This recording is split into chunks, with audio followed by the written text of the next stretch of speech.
Mo itong sariwa, itong marami ng pinagdaanan. Oh, yun. Diba? Diba? Yun lang yun. Ganun lang yun. Ikaw nga, mag-iingat.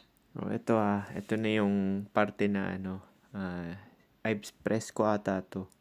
Sinasabi niya yung 20 years old na babae. Dahil nga 20 na siya, hindi na raw siya type. Tingnan mo tong babae, okay lang. Okay lang. Kasi nga, hindi niya trip din sa I've expressed ko. Kaya yung mga panlalait na gagawin nila dito is wala talaga mangyayari. Kasi babae nga nagdidikta, 'di ba, sa Brayfalls Law. Walang relasyon na mangyayari or hindi siya makikipagrelasyon dun sa lalaki kung wala siya mapapala or hindi masusunod yung conditions niya. Which is dun naka-attach yung feelings ng babae base sa condition. So ito yan tingnan mo. Nakakatakot naman yung... Mag-iingat ka. Ayan tingnan mo. Kasi, tignan mo Ingat ka. Nakakatakot naman yung banta niyo. Matakot ka talaga. Pero totoo yung mukha ng babae, natatakot talaga kay I've expressed ko kasi nga unattractive. Tingnan mo yung body language ng babae. Bakit siya Malapit ka pa nga sa 18, di na kita type eh. O paano pag mas tumanda ka pa? Anong malapit sa 18, 20 na po? Kaya nga, 20 ka na lang, di ka niya... Ayun tingnan mo, sinasagot-sagot, di ba?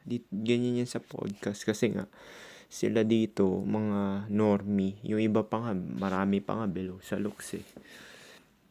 Hindi naman sa nanlalait ako, sinasabi ko lang yung realidad. Kahit nga ako sasabihin ko, di ba, sa 30 nga na dates ko, hindi naman lahat successful yun. Maraming rejection yun, promise. Na type, di ka niya type.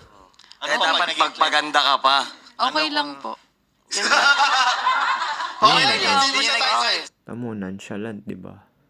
Hindi niya Hindi, nag-type. okay lang na din niya ako type kasi. Oo nga, okay lang din yun. Okay lang na, hindi rin naman Charis.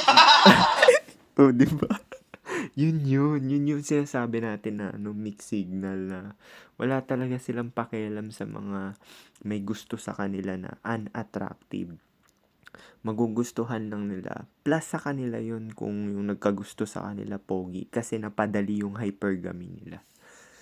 Yung pagpili nila, which is genetic determinism.